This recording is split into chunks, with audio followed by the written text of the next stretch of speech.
Hello and welcome to our exterior lighting quick start video for Vray for SketchUp. In this video, we'll go over lighting exterior scenes using Vray in SketchUp. Here we are in SketchUp Pro 2017 and we have the scene file qs2-st loaded, which you will find in the downloaded assets for this tutorial from the link shown below. As you can see, the light icons are located here in my UI. You can dock yours or keep them floating as you please. On the left, I have the asset editor already open and set to the lighting section where we can see sunlight, which is added by default to any Vray for SketchUp scene. Click over to the settings and turn on a material override, which will place a gray material on all the objects in the scene so that we can focus on and judge just the lighting of the scene. I'll also turn off the roof and facade layers to speed up my initial rendering. Now make sure you have Vray Interactive Rendering enabled in the Asset Editor, and then start an interactive render with this icon. Now that we have an image, we can start adjusting the sun to change the time of day as well as the time of year. I'll set it to March sometime in the morning. Now click here to expand the asset editor to display settings for the sunlight. First option is the sky model, which changes how the sunlight looks through the atmosphere, such as an overcast day. Let's set it back to HOSIC and play with the turbidity, which affects the haziness of the sky. I'll leave that at 3. The size multiplier changes the size of the sun, with lower numbers giving you sharp shadows and larger numbers giving you softer shadows. Set size multiplier to 15 and try changing the time of day to a late afternoon so we can add some lights to the interior. Stop the interactive render and move the VFB out of the way. Move your view so you can see better inside the building so we can place lights inside. Click the sphere light icon in the toolbar, and then click once inside the room, then drag to set the radius of the sphere light and click to set it in place. When you make a light, it'll show up as a component. Go ahead and move the light up in the room and then go ahead and copy it. Copying will not add a new light to your list. Place the light in the back room like so. You can see here in the light section of the asset editor there is still only one sphere light indicated, and in the components in the main UI we see only one Vray sphere light entry. This lets you have multiple lights inside the house but control all their values, such as their intensity, as if they were just one light. Copy a third light from the original sphere light and place the copy downstairs like so. Copy this light and place that here. Copy another light and place it further in the room, so we have now 3 sphere light copies downstairs so far. Copy yet another and place it further into the kitchen. This lighting will add a general lighting inside the structure when we render it from the outside. And since these are components, the one listed light will adjust for all the copied lights inside the house. In the Scene section, double-click Scene 3 for this view, and the rest of the house is turned back on. Click Render, and let's see how the scene looks with this general lighting inside. Now, I'll elapse a little time to this result, and we can see that the lighting is dim on the inside. So expand the Asset Editor to get access to the sphere light controls. Note the sphere light peeking through the window here. Let's get rid of that by opening the Options section and clicking on Invisible for the sphere light.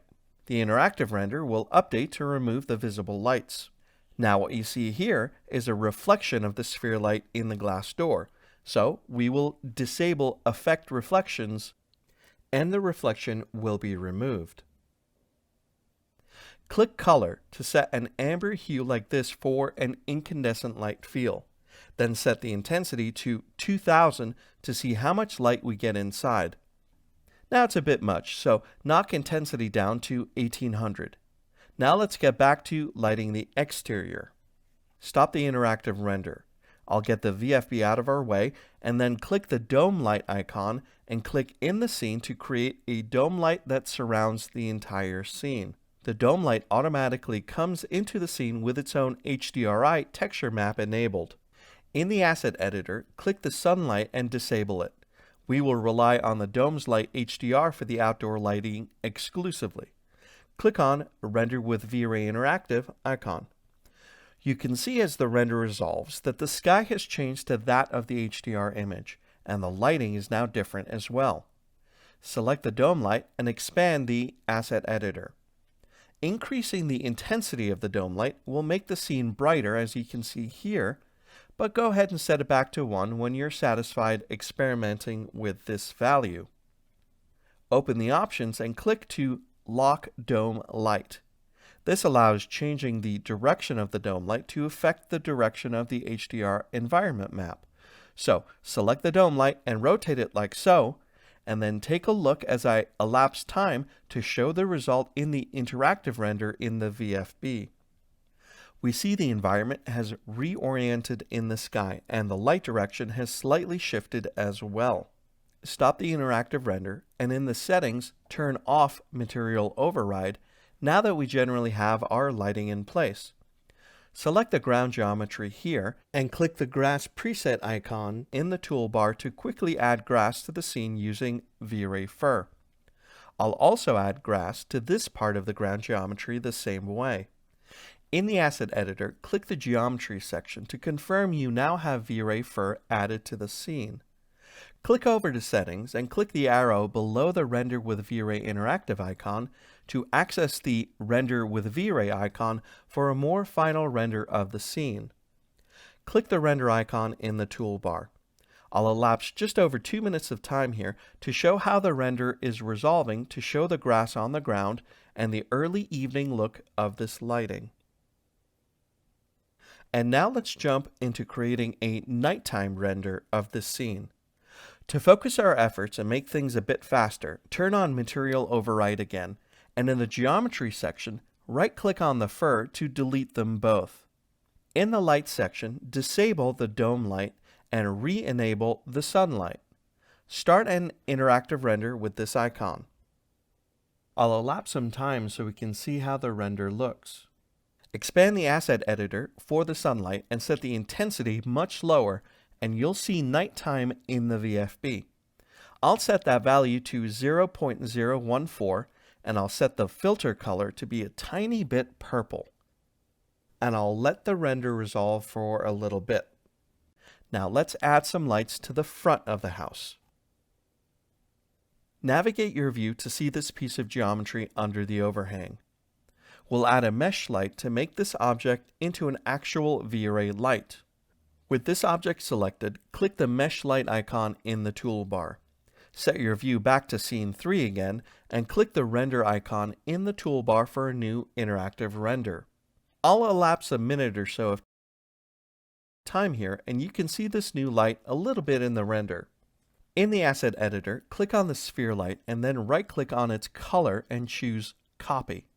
Click on the mesh light and right-click on its color and choose Paste to set the same color. Increase the intensity to 350. There's more brightness here in the front of the house, and we can move on to making a more final rendering. Go ahead and stop the interactive render. In the Asset Editor, in the Settings, turn off the Material Override, and then select the first ground geometry and add grass to it. And then select the second ground geometry and add grass to that, just like we did before. Click the arrow below the render icon in the Asset Editor and select the Render with Vray icon, and then click it to start a production render of the nighttime version of this scene. I'll elapse a couple of minutes here to show this render resolving in the VFB. I can adjust the render easily with the VFB. Click the Show Corrections control icon here, and you'll see several image controls expand out of the VFB. Open Color Balance and click Shadows to control the color of the darks in your render, like this, to add a little bit of red. You can easily control the highlights and the midtones as well to your liking, as well as exposure and levels, to name just but 2. When you're happy with your color adjustments and the progressive rendering has reached a satisfactory point, click Stop in the VFB to halt the render, and there you have it. Thank you for joining us for this quick start video introducing exterior lighting workflows in Vray for SketchUp.